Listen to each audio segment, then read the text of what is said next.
హుజూర్ రాయసాలిగ్రామ్ మహారాజ్ అంటాడు, చివరి దశలో ఉన్నప్పుడు మనిషికి అంశమే ఫిలిం చల్తీ అంటాడు. ఎవరెవరి దగ్గర నామదానం తీసుకున్నాడు, జీవితంలో ఎటువంటి సంఘటనలు జరిగినాయో అవన్నీ కండ్ల ముందరికి వస్తుంటాయి. ఒక సినిమా రీల్ తిరిగినట్టు తిరుగుతుంటుంది జరిగిన సంఘటనలన్నీ.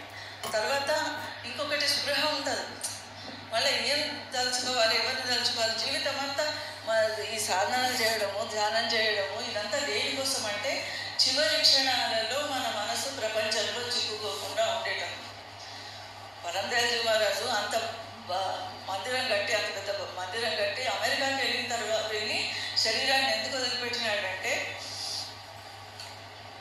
ఇందుకోసమే. ఒకవేళ చివరి నిమిషంలో, ప్రాణం పోయే చివరి నిమిషంలో వెంట్రుక వాసి తేడాతో కూడా మనసు కనుక ఈ ప్రాపంచికమైన మనుషుల పట్ల కానీ, వస్తువుల పట్ల కానీ, ధనం పట్ల కానీ దేని మీద మనసు లగ్నమైనా కూడా మళ్ళీ రావాల్సి వస్తుంది. జన్మ మరణాలకు అతీతంగా వెళ్ళిపోవాలంటే ఒకటి నిరంతర నామస్మరణ ధ్యానం వలన సాధనలో ఆ స్థితికి చేరుకున్న వాళ్ళకి ఆ క్షణాల జ్ఞాపకం వస్తుంది, లేకుంటే రాదు.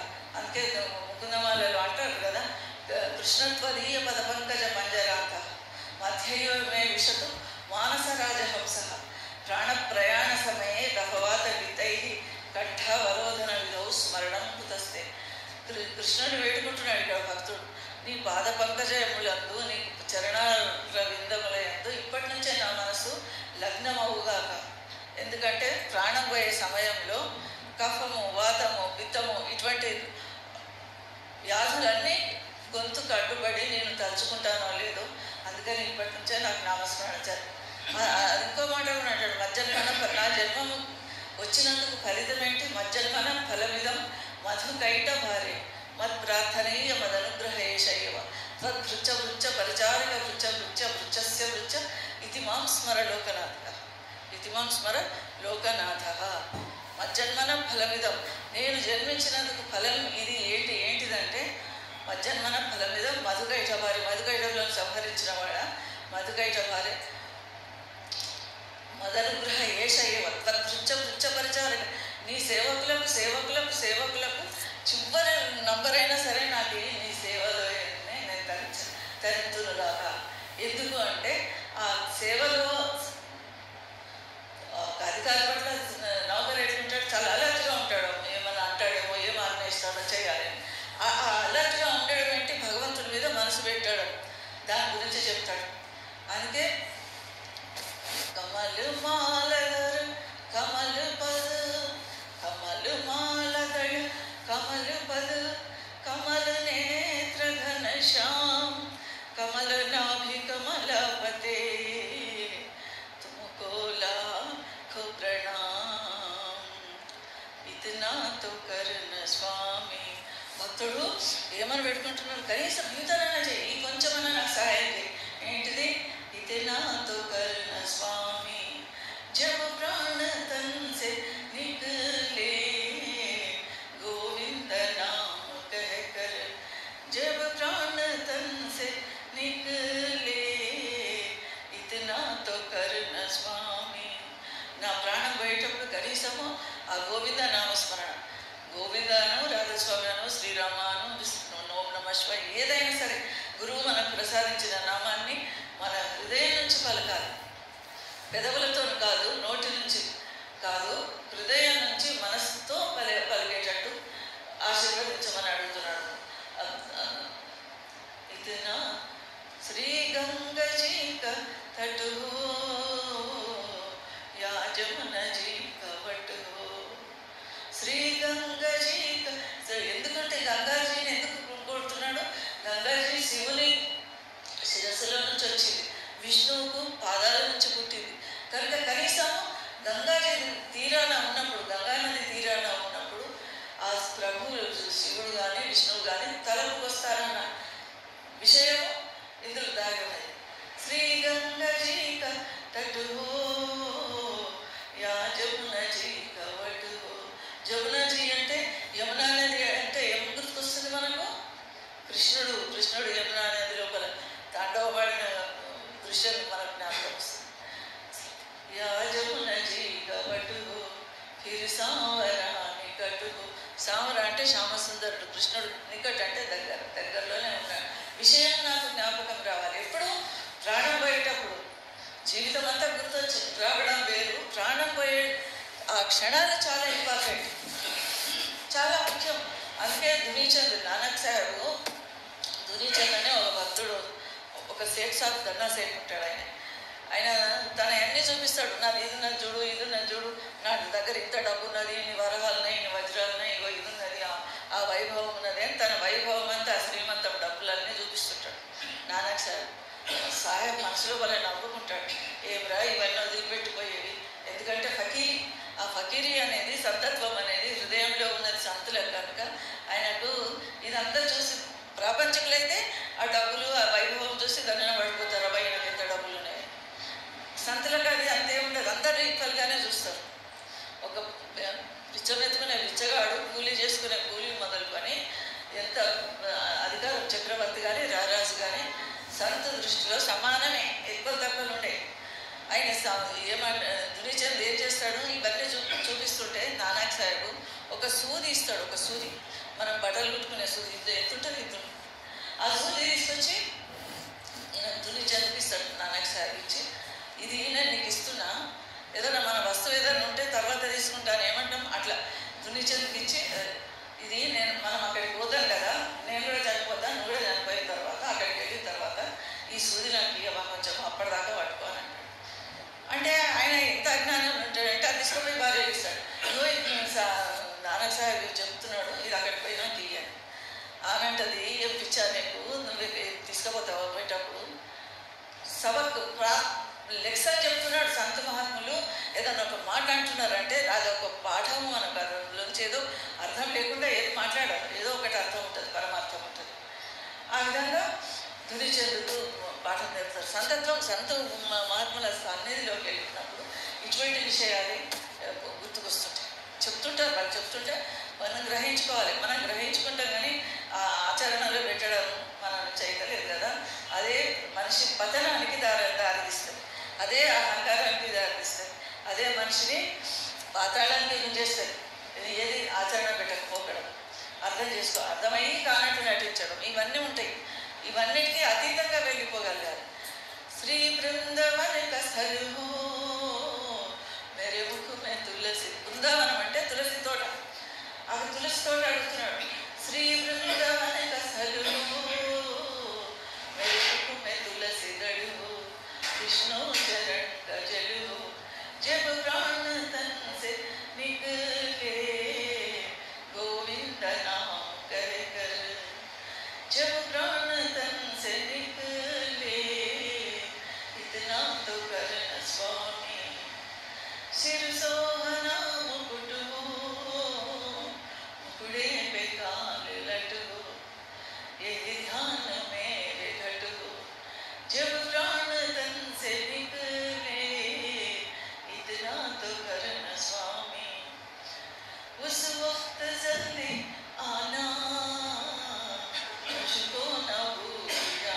ఆ సమయంలో నువ్వు తొందరగా రావాలి సుమా. నా ప్రాణం పోయిన తర్వాత వచ్చేంలో ప్రాణం వెళ్ళకముందే బార్డర్లో ఉన్నప్పుడే నువ్వు వచ్చి నీ దర్శనం ఇచ్చి నన్ను ఆదుకో, నన్ను చేరుకో, నన్ను నీ చరణాల్లోకి తీసుకో. తొందరగా రమ్మంటున్నాడు. చిన్నపిల్లలు బయటకు వెళ్తుంటే, అమ్మ నాన్న బయటకు వెళ్తుంటే ఏమంటాం, తొందరగా రమ్మన్నాడు. ఆ విధంగా ఉస్ వక్త్ జల్దీ ఆనా ముझको न भूल जाना నూపురుకి దునుసునానా. నూపురాలు కృష్ణుని కాళ్ళకు ఉండే గజ్జల సప్పడి కావాలన్నాడు. ఎందుకంటే పరమాత్మ శబ్దస్వరూపుడు. మనకు ఉదాహరణకు నచ్చేటందుకు నూపురు అంటున్నాడు కానీ ఈ గజ్జలే కదా, ఏదో ఒక శబ్దం, ఆ శబ్దం వినిపించమని అడుగుతున్నాడు. నూపురుకి దునుసునానా जब प्राण तन से निकले इतना तो करना स्वामी. सन्मुख सावर खड़ा हो, सन्मुख सावर खड़ा हो, बरसी का स्वर भरा हो. సన్ముఖ అంటే నా సన్ముఖు, నా ఎదుట. సావర అంటే శ్యామసుందరుడు కృష్ణుడు. సన్ముఖ సావర ఖడా హో యహి ధ్యాన మే. ఆ స్వామి నా ఎదురుగా ఉన్నాడన్న ధ్యానం నా ఘటంలో ఉండాలి, నా మస్తిష్కంలో ఉండాలి, నా కళ్ళల్లో ఉండాలి, నా హృదయంలో అది ఒక అచ్చులాగా పడిపోయి ఉండాలి.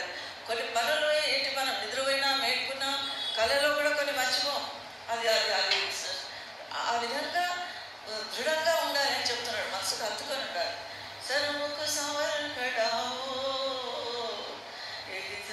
మేరే ఘటు తిరుచాంచరన్ ధరావో जब प्राण तन से निकले गोविंद नाम कर कर निकले ये प्राण सुख से तेरे नाम निकले मुख से बच जाऊं घोर दुख से निकले. ఆ ప్రాణం పోయేది కూడా చాలా కఠినము. చాలా ఈ ఆత్మ వెళ్ళిపోయేటప్పుడు వెళ్ళేటందుకు అది ఇష్టపడదు, బయటికి పోజాలి, చాలా కష్టమవుతుంది. వెళ్ళేటప్పుడు ఇట్లా దమ్ము తీస్తుంటారు. మా అమ్మ హాస్పిటల్లో ఉన్నప్పుడు నేను అదే చూసినాను. ఇదంతా అని వస్తున్నది. కానీ మనకేంటంటే చివరి నిమిషంలో కూడా బతికించుకోవాలనే ఆశ. డాక్టరు అంత చెప్పకపోయినా, హోప్ చెప్పకపోయినా, లేదు మీరు పెట్టండి, అదేది పెడతారు కదా, గ్లూకోజ్ ఎక్కిస్తారు, అవన్నీ ఇవ్వండి అని మందులు కొనుకొచ్చి చివరి నిమిషం వరకు కూడా పోరాడినాం. దమ్ము వస్తున్నది కానీ మనకేది బతుకుతే చాలు, ఉంటే చాలు అని ఆశ. అందుకనే ఆ ప్రాణం తొందరగా పోదు, పోయేటప్పుడు ఆత్మ తొందరగా పోదు. అంతే గరుడ పురాణంలో అదే చెప్తారు. సనుముఖ నిఖిలే ప్రాణ సుఖసే तेरे नाम निकले मुख से बच जाऊं घोर दुख से. ఆ ఘోర దుఃఖం ఎటువంటిది? ఈ నరకయాతనలు. గరుడ పురాణం చదవండి తెలుస్తుంది. ఆనందరావు మహారాజ్ కూడా గరుడ పురాణం రహస్యం అనువాదం చేసిండు ఒకటి. అంటే పరంజాజీ పట్టించంద్ మహారాజ్ సత్సంగం ఇచ్చిండు 1963 హన్మకొండలో సత్సంగాలు ఇస్తే వాళ్ళు ట్రాన్స్లేషన్ చేసిండు మహారాజు. ఆ పుస్తకం 2 ఏళ్ల క్రితము పిట్లం వాళ్ళు ప్రింటింగ్ చేసుకున్నారు, రీప్రింట్. అంతకుముందు ప్రింట్ అయిన పుస్తకాన్ని మళ్ళీ వాళ్ళు రీప్రింట్ చేయించుకున్నారు. అందులో జీవుడు వెళ్ళేటప్పుడు ఎటువంటి అనుభవించుకుంటూ పోతాడు. ఎన్ని రకాలు ఉంటాయి. రౌరవ నరకం ఉంటుంది, కుంభీపాకం ఉంటుంది, ఇటువంటివన్నీ. తర్వాత ఏ తప్పు చేసిన వాళ్ళకు ఏ పనిష్మెంట్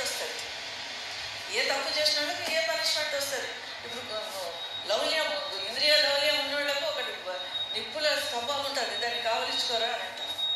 వాటికి ఇంతే అంగుష్ట మాత్రమే ఉంటుంది. వెళ్ళిపోయేటప్పుడు ఆత్మ, ఎవరి ఆత్మ అయినా సరే అంగుష్ట మాత్రం, ఇట్లా బొటన వేలంత ఉంటుంది. ఇది బయట శవస్నానం చేపిస్తుంటే కూడా కడప దగ్గర గేట్ దగ్గర ఈ ఆత్మ చూస్తుంటుందట. ఎవరు వచ్చారు, ఎవరు ఏం చేస్తారు. 13 రోజుల వరకు అక్కడనే ఉంటుంది, ఆ చుట్టుపక్కలనే తిరుగుతుంటుంది. ఎప్పుడైతే అవన్నీ కార్యక్రమాలు అయిపోతాయి అప్పుడు వెళ్ళిపోతుంది. ఇక ఎక్కడికి పోవాలో అక్కడికి. కానీ అదే ఆశ్చర్యం అనిపిస్తుంది. నిన్న మొన్నటి దాకా మనతో పాటు ఉన్న మనిషి, మనతో పాటు ప్రసాదాలు తీసుకొని, మనతో పాటు శబ్దం చదివి ఎక్కడ పోయినట్టు. ఒక గట్టి పతంగ అంటారు చూడండి, పతంగ ఎగిపోతే ఎక్కడ పోయి పడుతుందో ఏమో మనకి ఎవరికి తెలియదు. అది కనిపించకపోవచ్చు. పోస్ట్ బాక్స్లో అదేస్తే ఇప్పుడంటే స్కాన్ చేస్తారు. మనం ఏదైనా ఒక పోస్ట్ పంపిస్తే అది ఎక్కడ ఉన్నది, ఎంత దూరంలో ఉన్నది కనబడుతుంది. ఒకప్పుడు ఏం తెలిసేది కాదు. ఆ విధంగా ఇప్పుడు మనిషి ఎక్కడ పోయింది, ఏం జరిగింది, ఏం జరుగుతున్నది, ఏం అనుభవిస్తున్నది మనకేం అర్థం కాదు. ఇదే జీవితం. అందుకనే సంత మహాత్ములు ఏం చెప్తారు, ఇప్పుడే జాగ్రత్త పడండి, ఇప్పుడే మీరు తస్మాత్ జాగ్రత్త అనేది. అందుకని ఈ సత్సంగాలు, సంతుల దర్శనాలు, ఇవి వినడము, మంచి పుస్తకాలు చదవడము, మంచి శబ్దాలు చదువుకోవడం, ఇదంతా ఎందుకు? ప్రాణప్రయాణ సమయే కహవాతమితే. ప్రాణం పోయేటప్పుడు మన మనసు ప్రపంచంలో చిక్కుకొనకుండా ఉంటేనే జనన మరణ చక్రానికి అవతలికి వెళ్ళిపోతాం. లేకుంటే పునరపి జననం పునరపి మరణం, గోవిందం భజం మూడవది. అందుకే బచజాओ घोर दुख से అంటున్నాడు. బచజాओ घोर दुख से जब प्राण तन से निकले इतना तो करना स्वामी जब कंठ प्राण आवे कोई रोग ना सतावे. ఏ రోగం, నిరోగి కాయ, శరీరానికి రోగం వస్తే ఏం జరుగుతుంది? మనసంతా దాని మీదనే ఉంటుంది. కన్ను నొప్పి కానీ, పన్ను నొప్పి కానీ, కడుపు నొప్పి కానీ, కాలు నొప్పి కానీ, ఏదైనా సరే మనసంతా దాని మీద. ఎక్కడి ధ్యానము, ఎక్కడి స్మరణ, ఎక్కడి భజన. అందుకని ఏమంటున్నాడు? జబు గంట ప్రాణావే కొయి రోగు నా సతావే నాహి అవాస దిఖావే జబ్ ప్రాణ తన్ సే నికలే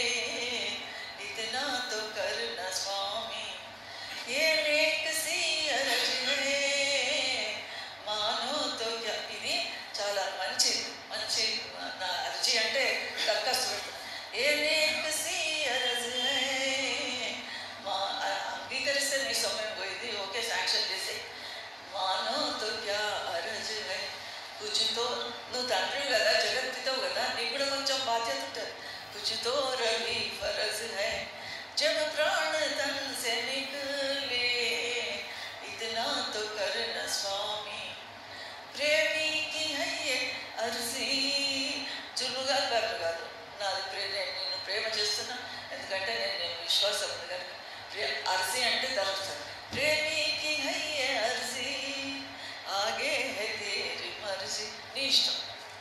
ఆగే హై తేరి మర్జీ గర్జీకి హయ్యే అర్జీ, ఎందుకంటే గర్జు నాది, అవసరం నాది, కాబట్టి నేను వేడుకుంటున్నాను. గర్జీకి హయ్యే అర్జీ జబ్ ప్రాణ తన్ సే నికలే इतना तो करना स्वामी, जब प्राण तन से निकले गोविंद नाम कह कर, जब प्राण तन से निकले इतना तो करना स्वामी.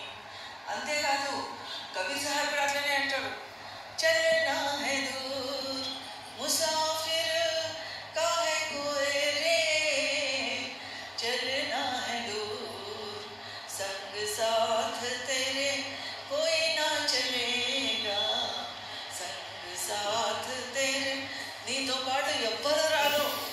నువ్వు ప్రాణప్రదంగా చూసుకుంటున్నా నీ కుటుంబ సభ్యులు కానీ, పిల్లలు కానీ, స్నేహితులు కానీ, భార్య కానీ, భర్త కానీ, ఎవరికి ఎవరెంబడిపోరు. ప్రపంచంలోకి వచ్చిన ఒంటరిగానే వెళ్తారు. అదే మాట్లాడాడు, చలనా అనేది చాలా దూరం పోవాల్సింది.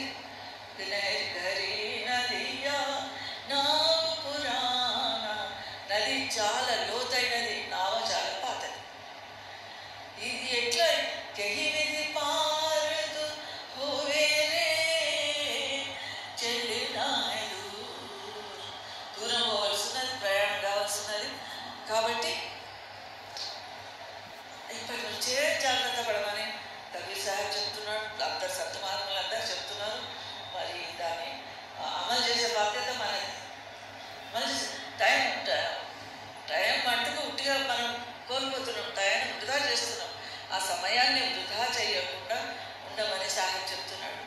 చల్లనా హై దూర్ ముసాఫిర్ కాహే కోయే రే, చల్లనా హై దూర్ నదియా గహరీ నావ్ పురానా, నదియా గహరీ నావ్ పురానా यही विधि पारुत चेत अचेत नर सोच बावरे, बहुत नींद मत सोवे रे, चलना है दूर काम क्रोध मद लोभ में फंस के, काम क्रोध मद लोभ में फंस के हो होशियार उमर का है होवे रे. ఈ ఒక్క పంక్తిలోనే మొత్తం జీవితం పెట్టేసిండు. ఈ కామ క్రోధ లోభ మోహం మదం ఆశ్చర్యం ఈ అరిషద్వారులలో చిక్కుకొని ఎందుకు జీవితం కోల్పోతున్నావు? ఓ హోషియార్, జాగ్రత్త పడమని చెప్తున్నాడు సాహెబ్. కబీర్ సాహెబ్ కానీ, నానక్ సాహెబ్ కానీ, స్వామి మహారాజ్ కానీ ఎవరు చెప్పినా అదే మాట చెప్తున్నారు. వాటిని మనం ఆచరించేందుకు ప్రయత్నం చేద్దాము. నిరంతరము ఒకటి గుర్తుపెట్టుకోవాలి, ఈ ప్రపంచం అశాశ్వతము. మనం వెళ్ళేదే ఉన్నది. ఇప్పుడు ఏమనుకుంటున్నాం, సుజాత పోయేది అనుకుంటున్నాం, తర్వాత మనంత కూడా వస్తుందని మనకు తెలియదు. ఏదో ఒక రోజు టైం తెలియదు, ఎప్పుడో అనేది తెలియదు. ఆ రోజు మాన్సాడకి వెళ్ళిన రోజు ఆ వారంలో ఇద్దరు మాన్సాడకి వెళ్ళినప్పుడు మన ప్రెసిడెంట్ సూర్యప్రకాష్ రావు గారు పోయారు, మహారాజ్ పెద్ద కుమారు ప్రసాదరావు గారి ఫాదర్. అప్పుడు అక్కడ మాన్సాడ వెళ్ళినప్పుడు 14 మార్చి అక్కడ మౌనం పాటించి అక్కడ కూడా కొంత దీని గురించిన చర్చ చేసుకోవడం జరిగింది. ఎందుకంటే విగతాత్మ శాంతిగా ఉండాలంటే ఇప్పటి నుంచే మన ప్రయత్నం కొనసాగుతుండాలి. ఇప్పటి నుంచే, ఇవాళ నుంచే. పోయింది నిన్న ఇంత 19వ తారీఖు వెళ్ళిపోయింది, 20వ తారీఖు వెళ్ళింది, 20th ఏప్రిల్ అయిపోయింది, పర్వాలేదు. 21st ఏప్రిల్ నుంచి ఈ రోజు నుంచైనా మనము మేలుకొని చేతున్నారు సోచి బావరే అంటున్నాడు. బావరే అంటే పిచ్చోడని అంటున్నాడు. కొంచెం అమాయకంగా ఉండవు, చేతో అంటే మేలుకో, జాగ్రత్త పడు ఇప్పటి నుంచి అని సాహెబ్ మనం హెచ్చరిస్తున్నాడు. దాని గురించి ప్రయత్నం చేద్దాము. అందరికీ రాగా